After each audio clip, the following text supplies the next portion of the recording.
আমার প্রার্থনা শোনো 25শে বৈশাখ। আর একবার তুমি জন্ম দাও রবীন্দ্রনাথের। হতাশায় স্তব্ধ বাক্য, ভাষা চাই আমরা নির্বাক।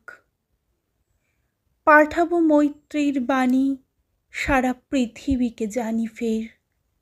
রবীন্দ্রনাথের কণ্ঠে আমাদের ভাষা যাবে শোনা, ভেঙে যাবে রুদ্ধশ্বাস, নিরুদ্যম সুদীর্ঘ মৌনতা। আমাদের দুঃখ সুখে ব্যক্ত হবে প্রত্যেক রচনা, পীড়নের প্রতিবাদে উচ্চারিত হবে সব কথা। আমি দিব্য চোখে দেখি অনাগত সে রবীন্দ্রনাথ, দস্যুতায় তৃপ্ত কণ্ঠ, বিগত দিনের ধৈর্যের বাঁধন যার ভাঙে দুঃশাসনের আঘাত, যন্ত্রণায় রুদ্ধ বাক, যে যন্ত্রণা সহায়হীনের, বিগত দুর্ভিক্ষে যার উত্তেজিত তিক্ত তীব্র ভাষা, মৃত্যুতে ব্যথিত তার লোভের বিরুদ্ধে খরদার। ধ্বংসের প্রান্তরে বসে আনে দীর অনাহত আশা, তার জন্ম অনিবার্য,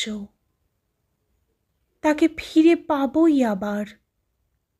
রবীন্দ্রনাথের সেই ভুলে যাওয়া বাণী অকম্মাত করে কানাকানি, দামামাই বাজে দিন বদলের পালা এ ঝড় যুগের মাঝে।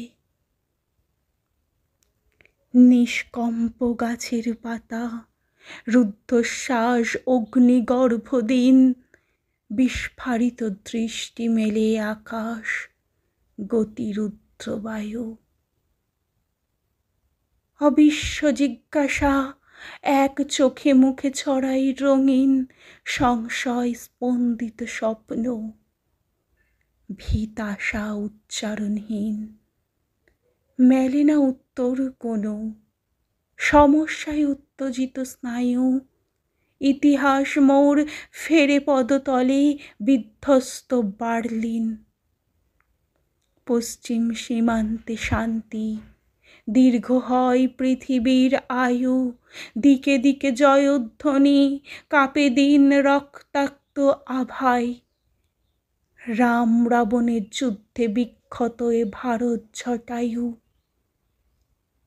মৃত্যুপ্রায়, যুদ্ধাহত, পীড়নের দুর্ভিক্ষে মৌন মুখ। পূর্বাঞ্চল তৃপ্ত করে বিশ্বজন সমৃদ্ধ সহায় রবীন্দ্রনাথের বাণী তার দাবি ঘোষণা করুক। এবারে নতুন রূপে দেখা দিক রবীন্দ্র ঠাকুর।